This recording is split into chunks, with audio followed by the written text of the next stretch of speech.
What is happening, PumpTalk Nation? Get ready, because the news cycle is absolutely on fire today, and we've got the inside scoop on stories that are shaking things up across the board. From incredible tales of survival against all odds to political showdowns that are grabbing headlines, this is the episode you absolutely cannot miss. We're diving deep into the narratives that matter, bringing you the details as they unfold. Buckle up, because we're about to break down the biggest stories impacting your world right now. You're tuned into PumpTalk News, and we've got your front row seat to the action. First up, we're heading to Colorado, where a survivor is sharing an astonishing account of battling West Nile virus. Then, we're jetting over to Sudan for a story of unimaginable loss and a single, miraculous survival. After that, we're revisiting a pivotal moment in New Orleans history, re-examining the complex legacy of Nagin in the wake of Hurricane Katrina. And finally, we're keeping an eye on the political arena as Gavin Newsom continues his unique brand of engagement with a certain former president. Stick around, because this is going to be good. Don't forget to hit that like button, subscribe to PumpTalk News, and ring that notification bell so you never miss an update. A fight for life in the Centennial State.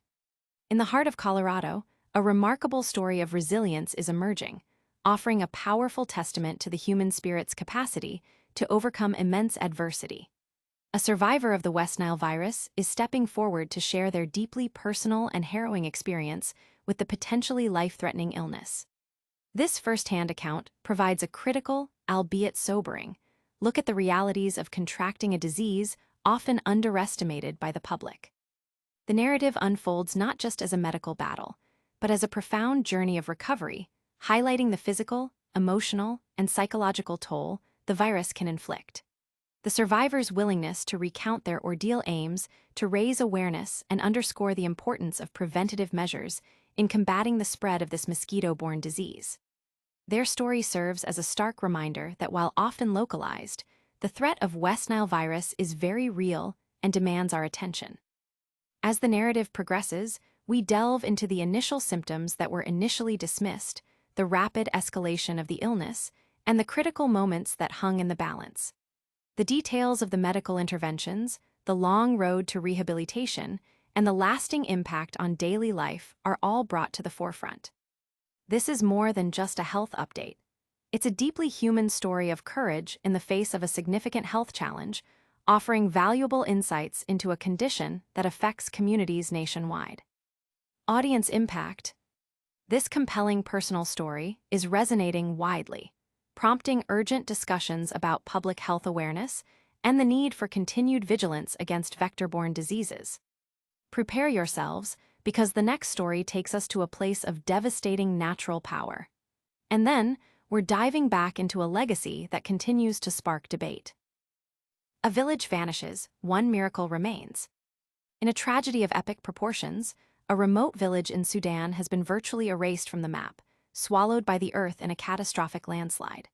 The relentless downpour of torrential rains, which had plagued the region for days, culminated in a devastating natural disaster, triggering a massive mudslide that obliterated the entire community. Initial reports paint a grim picture, with an estimated death toll exceeding 1,000 residents, leaving behind a landscape of utter devastation. Amidst this overwhelming loss, however, a flicker of hope has emerged. A single survivor, miraculously pulled from the debris, stands as the sole testament to the village's existence. The Sudan Liberation Movement Army, which holds sway in the Terrasin village area, broke the heartbreaking news, immediately appealing to the United Nations for urgent assistance in recovering the bodies of the deceased still entombed beneath the tons of earth and rubble. The scale of this calamity is almost incomprehensible, striking the village after an extended period of intense rainfall. Located in the rugged Mara Mountains of Sudan's western Darfur region, the village was unprepared for the sheer force of nature unleashed upon it. The survivor's story, though yet to be fully detailed, represents an extraordinary instance of resilience against unimaginable odds. The sheer volume of rain preceding the landslide suggests a saturation point was reached, leading to the catastrophic failure of the land. This event serves as a somber reminder of the vulnerability of communities situated in geologically unstable regions, especially in the face of increasingly erratic weather patterns. The global community now faces the immense challenge of responding to this disaster, providing aid, and supporting the arduous process of recovery and remembrance for a village that is no more. Audience impact. The international community is mobilizing in response to the Sudan landslide, with aid organizations and governments pledging support for the recovery efforts and expressing solidarity with the affected region. But the news doesn't stop there. We're about to unpack a political narrative that's anything but ordinary. And then, we'll shift gears to a story of political sparring that's capturing national attention. Rethinking a mayor's mark, Nagin's post-Katrina reckoning. 2 decades after Hurricane Katrina irrevocably reshaped New Orleans, the legacy of its mayor at the time, Ray Nagin, remains a complex and deeply polarizing subject. For many, his tenure is inextricably linked to the federal indictments and subsequent prison sentence that marked the end of his political career. Yet, for a significant portion of the city's population, Nagin is remembered as the leader who, in the darkest hours, gave voice to the profound desperation of a city left to fend for itself. Now, as he reflects on the storm, his infamous Chocolate City remark, and the critical decisions made during that tumultuous period, his story invites a renewed and more nuanced examination. The corruption charges that ultimately led to his downfall were indeed substantiated. In 2014, a jury found Nagin guilty on 20 of 21 counts, including bribery, wire fraud, and tax evasion, stemming from steering city contracts and accepting personal benefits. He served 7 years of a 10-year sentence before his release in 2020. However, when viewed against the backdrop of systemic failures and political accountability at higher levels of government during the Katrina crisis, Nagin's punishment appears disproportionately severe, particularly for the leader of a majority Black city grappling with unprecedented devastation. Hurricane Katrina itself was an event of unimaginable scale, overwhelming any leader's preparedness. While Nagin's missteps, chaotic coordination, incomplete evacuation plans, and leadership buckling under immense pressure are undeniable, the narrative must also account for the critical failures of federal agencies like FEMA under Michael Brown and the Bush administration's sluggish response, which left New Orleans critically underserved. His anguished August 2005 radio plea for essential resources perfectly encapsulated the raw fear and urgent need felt by every New Orleanian. His Chocolate City comment at a 2006 MLK Day celebration, intended as a reassurance to the displaced Black population that their city would not be rebuilt solely for developers, was widely misconstrued as racial provocation. In hindsight, in an era where gentrification and displacement are pressing concerns, the statement now reads as a prescient warning about preserving the city's identity. Nagin also aggressively pursued federal rebuilding funds, securing over $120 billion for the Gulf Coast, and championed infrastructure repairs and the revival of tourism. His leadership, though flawed, was instrumental in navigating the city's fragile early recovery. Furthermore, his unvarnished, authentic communication style, once criticized, now seems remarkably prescient in an era that values genuine connection over polished rhetoric. The stark contrast between Nagin's severe punishment for financial crimes and the comparatively lenient treatment of other political figures, including a former president facing numerous felony charges, highlights a persistent imbalance in American accountability, making Nagin's story not just one of personal failure, but a broader commentary on justice and power. Audience impact. Nagin's reflections are sparking significant debate online, with many revisiting the events of Katrina and discussing fairness in the justice system, particularly concerning racial and political disparities. Now, let's pivot to a different kind of political maneuvering that's making waves. And after that, we'll wrap up with a quick recap of all today's top stories. California governor's digital jab at President Trump. California Governor Gavin Newsom has escalated his ongoing, high-profile digital sparring with former President Donald Trump, this time utilizing a popular song and a curated montage of Trump's perceived public missteps to comment on the latter's health. The move is the latest salvo in a series of politically charged interactions between the two prominent figures, showcasing a new style of political engagement increasingly playing out on social media platforms.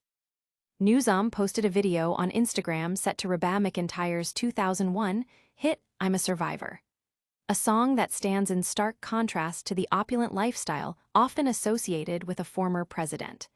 The accompanying caption, "He's trying," is a thinly veiled commentary on Trump's recent health observations.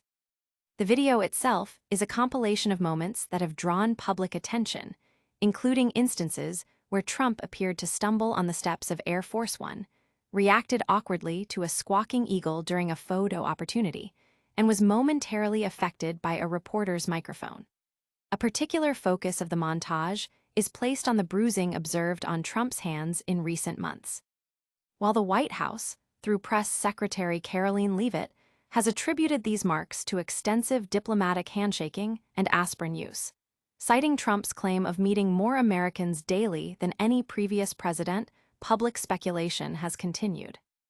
Adding to the discourse, former White House physician and now Texas Congressman Ronnie Jackson has asserted that Trump remains the healthiest president this nation has ever seen, attempting to quell concerns fueled by his temporary absence from public view, which was later resolved by his appearance on a golf course. This tactic by Newsom is part of a broader strategy mirroring Trump's own social media communication style. For the past month, Newsom has used his official Gov press office X account to emulate Trump's penchant for all-caps pronouncements and the creation of pointed, often juvenile, nicknames for political opponents, a tactic long employed by Trump against his adversaries.